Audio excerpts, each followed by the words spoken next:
The all-steel base cabinet keeps the Powermatic 15HH stable when in use.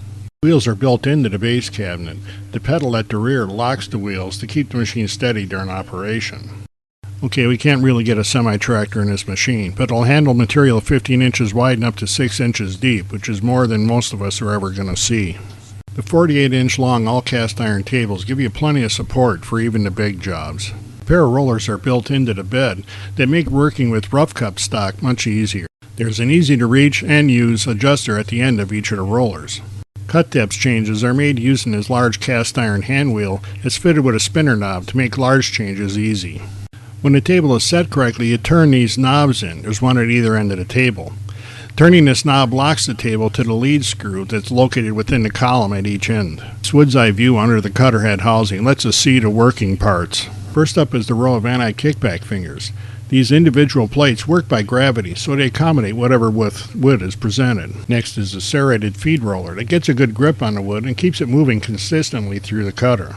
The orange plate is the chip raker, and that's fully adjustable.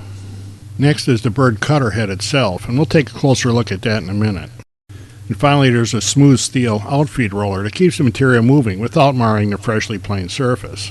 Removing the top cover from the 15HH gives you easy access to the cutter head.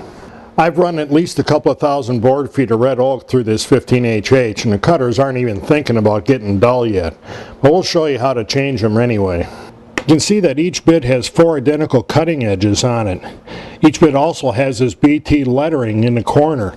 That allows you to index any number of bits exactly the same way. Powermatic includes the T25 Torx wrench for the screws that hold the bits in place. Just break it loose, and if you're just going to index the bit, turn it out a ways and carefully lift the bit, turn it so the new side is facing forward, and then tighten the screw up again. You can remove the screw altogether.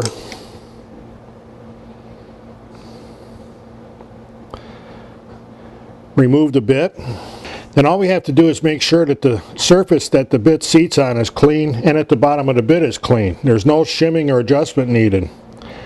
Install the new bit with the side you want facing forward.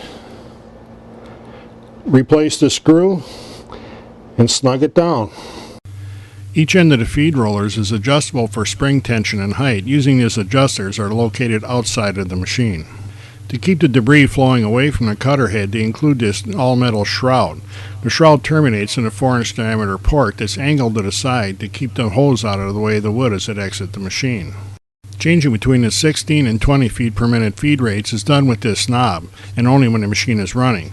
We push it in for the 20 feet per minute rate and pull it out for the 16 feet per minute rate.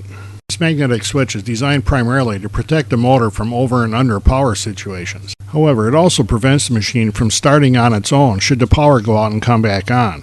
When the power is restored, you have to push the on button to get the machine to start. If you want a planer that cuts super smooth and is as accurate as it is tough, the Powermatic PM15HH helical head planer should be at the top of your list.